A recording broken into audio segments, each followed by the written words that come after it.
Hello friends, ನಮಸ್ತೆ. ನಾನು ನಿಮ್ಮ ಪ್ರೀತಿಯ ಕನ್ನಡಿಗ. ಇವತ್ತಿನ ವಿಡಿಯೋ ವಿಶೇಷ ಏನಪ್ಪಾ ಅಂದ್ರೆ ಸ್ನೇಕ್ ಬೈಟ್. ಸ್ನೇಹಿತರೆ, ಹಾವು ಕಚ್ಚಿದಾಗ ಲ್ಯಾಬ್ಗೆ ಬರ್ತಕ್ಕಂಥ ಮೊದಲನೇ ಟೆಸ್ಟ್, ನಮಗೆ ಮೊದಲನೇದಾಗಿ ರೆಕಮೆಂಡ್ ಮಾಡುವಂತ ಟೆಸ್ಟ್ WBCT ಅಂದ್ರೆ ಹೋಲ್ ಬ್ಲಡ್ ಕ್ಲಾಟಿಂಗ್ ಟೈಮ್. ಸ್ನೇಹಿತರೆ, ನಾನು ತುಂಬಾ ಜನ ಟೆಕ್ನಿಷಿಯನ್ಸ್ ನ ನೋಡಿದ್ದೀನಿ.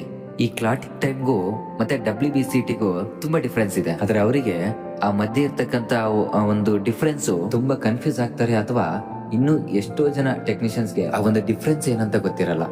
ಸ್ನೇಹಿತರೆ, ಈ BTCT ಅಂದ್ರೆ ಬ್ಲೀಡಿಂಗ್ ಟೈಮ್, ಕ್ಲಾಟಿಂಗ್ ಟೈಮ್ ಮತ್ತೆ ಹೋಲ್ ಬ್ಲಡ್ ಕ್ಲಾಟಿಂಗ್ ಟೈಮ್, ಈ ಮೂರಕ್ಕೆ ಮಧ್ಯೆ ಡಿಫ್ರೆನ್ಸ್ ಇದೆ. ಯೂಶುವಲಿ ನಾವು ಕ್ಲಾಟಿಂಗ್ ಟೈಮ್ ನ ಸ್ಲೈಡ್ ಮೂಲಕ ಮಾಡ್ತೀವಿ ಅಥವಾ ಈ ಕ್ಯಾಪಿಲರಿ ಟ್ಯೂಬ್ ಮೂಲಕ ಮಾಡ್ತೀವಿ. ಆ ಪ್ರೊಸೀಜರ್ ನಿಮ್ಗೆಲ್ಲ ಗೊತ್ತೇ ಇರುತ್ತೆ ಅನ್ಕೊಂತೀನಿ. ಆದ್ರೆ ಸ್ನೇಹಿತರೆ, ಈ WBCT ನ ಮಾಡೋದು ಹೇಗೆ? ಯಾವುದೇ ಒಂದು ಪೇಷಂಟ್ಗೆ ಹಾವು ಕಚ್ಚಿದಾಗ ಹಾಸ್ಪಿಟ್ಲಿಗೆ ಬಂದಾಗ ನಮಗೆ ಮೊದಲನೇದಾಗಿ ಲ್ಯಾಬ್ಗೆ ರೆಫರ್ ರೆಕಮೆಂಡ್ ಮಾಡ್ತಕ್ಕಂಥ ಮೊದಲನೇ ಟೆಸ್ಟ್ ಅಂದ್ರೆ ಈ ಹೋಲ್ ಬ್ಲಡ್ ಕ್ಲಾಟಿಂಗ್ ಟೈಮ್. ಸ್ನೇಹಿತರೆ, ನಾವು ಹೋಲ್ ಬ್ಲಡ್ ನ ಕಲೆಕ್ಟ್ ಮಾಡಬೇಕು. ಫಸ್ಟ್ ಪೇಷಂಟ್ ಇಂದ ಹೋಲ್ ಬ್ಲಡ್ ನ ಕಲೆಕ್ಟ್ ಮಾಡಬೇಕು. ಬಟ್ ಯಾವುದೇ ಕಾರಣಕ್ಕೂ ಈ ಕ್ಲಾಟ್ ಆಕ್ಟಿವೇಟರ್ ನ ಯೂಸ್ ಮಾಡಬಾರ್ದು. ಯಾಕಂದ್ರೆ ಇದರಲ್ಲಿ ಆಲ್ರೆಡಿ ಕ್ಲಾಟ್ ಆಕ್ಟಿವೇಟರ್ ನ ಫಿಲ್ ಮಾಡಿರ್ತಾರೆ. ಇದೇನ್ ಮಾಡುತ್ತಪ್ಪ ಅಂದ್ರೆ ಈ ಕ್ಲಾಟ್ ಆಕ್ಟಿವೇಟರ್ ಬೇಗ ಕ್ಲಾಟ್ ಆಗ್ಲಿಕ್ಕೆ ಹೆಲ್ಪ್ ಮಾಡುತ್ತೆ. ಸೊ ನಮಗೆ ಅಕ್ಯುರೇಟ್ ರಿಸಲ್ಟ್ ಸಿಗಲ್ಲ. ಅದಕ್ಕೆ ನಾವು ಈ ಕ್ಲಾಟ್ ಆಕ್ಟಿವೇಟರ್ ನ ಯೂಸ್ ಮಾಡಬಾರ್ದು. ನೆಕ್ಸ್ಟ್ ಪಾಯಿಂಟ್ ಬಂದ್ಬಿಟ್ಟು ಯಾವ್ದನ್ನ ಯೂಸ್ ಮಾಡ್ಬೇಕಪ್ಪ ಅಂದ್ರೆ, ಒಂದು ಸ್ನೇಹಿತರೆ, ಈ ತರ ಸ್ಟೆರಲ್ ಕಂಟೈನರ್ ಅಂದ್ರೆ ಈ ತರ ಟ್ರಾನ್ಸ್ಪರೆಂಟ್ ಇರುವಂತ ಒಂದು ಸ್ಟೆರಲ್ ಕಂಟೈನರ್ ಯೂಸ್ ಮಾಡಬಹುದು. ಅಥವಾ ನಾರ್ಮಲಿ ನಾವು ಈ ಒಂದು ಟೆಸ್ಟ್ ಟ್ಯೂಬ್ ನ ಯೂಸ್ ಮಾಡ್ತೀವಲ್ವಾ, ಈ ತರ ಟೆಸ್ಟ್ ಟ್ಯೂಬ್ ನ ಯೂಸ್ ಮಾಡಬಹುದು. ಹಾಗೇನೆ ಇನ್ನು ಕೆಲವರು ಏನ್ ಮಾಡ್ತಾರಪ್ಪ ಅಂದ್ರೆ, ಈ ಇಂಜೆಕ್ಷನ್ ವೈಲ್ಸ್ ಬರುತ್ತಲ್ವಾ, ಗ್ಲಾಸ್ ವೈಲ್ಸ್, ಅದನ್ನು ಯೂಸ್ ಮಾಡ್ತಾರೆ ವಾಶ್ ಮಾಡ್ಬಿಟ್ಟು.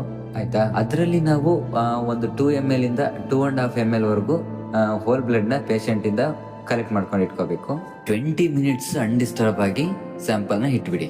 ಯಾವುದೇ ಕಾರಣಕ್ಕೂ ಸ್ಯಾಂಪಲ್ ನ ಮಿಕ್ಸ್ ಮಾಡೋದಾಗ್ಲಿ ಡಿಸ್ಟರ್ಬ್ ಮಾಡೋದಾಗ್ಲಿ ಮಾಡಬಾರ್ದು. ಬಟ್ ನಾವು ಕ್ಲಾಟಿಂಗ್ ಟೈಮ್ ನ ಹೆಂಗ್ ಮಾಡ್ತೀವಿ ಅಂದ್ರೆ, ನಿಮಗೆ ಗೊತ್ತಿದೆ ಅಲ್ವಾ. ಬಟ್ ಕ್ಲಾಟಿಂಗ್ ಟೈಮ್ ನ ನಾವು ಈ ಸ್ಲೈಡ್ ಮೇಲೆ ಮಾಡಿದ್ರೆ ಅಥವಾ ಕ್ಯಾಪಿಲರಿ ಟ್ಯೂಬ್ ಅಲ್ಲಿ ಮಾಡಿದ್ರೆ ಮೂವ್ಮೆಂಟ್ ಮಾಡ್ತೀವಿ ಇಷ್ಟಿಷ್ಟು ಸೆಕೆಂಡ್ಸ್ಗೆ ಅಂತ ರ್ಯಾಂಡಮ್ ಆಗಿ ನಾವು ಮೂವ್ಮೆಂಟ್ ಮಾಡ್ತಾ ಇರ್ತೀವಿ. ಅಥವಾ ಈ ಸ್ಲೈಡ್ ಮೇಲೆ ಮಾಡಿದಾಗ ಈ ತರ ದಾರ ತರ ಬರ್ತಾ ಇದೆಯಾ ಅನ್ನುವಂಥದ್ದನ್ನ ನಾವು ಚೆಕ್ ಮಾಡ್ತಾ ಇರ್ತೀವಲ್ವಾ. ಬಟ್ ಇದ್ರಲ್ಲಿ ಏನ್ ಬರುತ್ತೆ ಅಂದ್ರೆ, ಹೋಲ್ ಬ್ಲಡ್ ಕ್ಲಾಟಿಂಗ್ ಟೈಮ್ ಅಲ್ಲಿ ಅನ್ಡಿಸ್ಟರ್ಬ್ ಆಗಿರುತ್ತೆ. ಅಂದ್ರೆ ಯಾವುದೇ ಕಾರಣಕ್ಕೂ ಸ್ಯಾಂಪಲ್ ನ ಡಿಸ್ಟರ್ಬ್ ಮಾಡಬಾರ್ದು 20 ನಿಮಿಷಗಳವರೆಗೆ. 20 ನಿಮಿಷ ಆದ್ಮೇಲೆ ಆ ಸ್ಯಾಂಪಲ್ ಅನ್ನ ಅಬ್ಸರ್ವ್ ಮಾಡಿ ನೋಡಿ. ಅದೇನಾದ್ರೂ ಬೈ ಚಾನ್ಸ್ 20 ಮಿನಿಟ್ಸ್ ಆದ್ಮೇಲೆನೂ ಸ್ಯಾಂಪಲ್ ಕ್ಲಾಟ್ ಆಗಿಲ್ಲ ಅಂದ್ರೆ ರಿಪೋರ್ಟ್ ಪಾಸಿಟಿವ್ ಅಂತ, ಆ ಪರ್ಸನ್ಗೆ ಹಾವು ಕಚ್ಚಿರೋದು ಖಚಿತ ಅಂತ.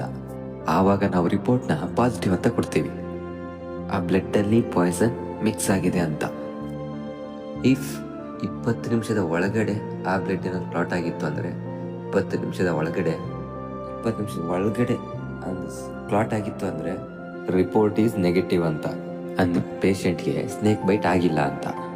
ಇದೊಂದು ಸ್ವಲ್ಪ ಕನ್ಫ್ಯೂಷನ್ ಇರುತ್ತೆ.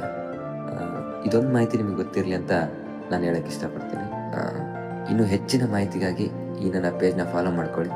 Thank you.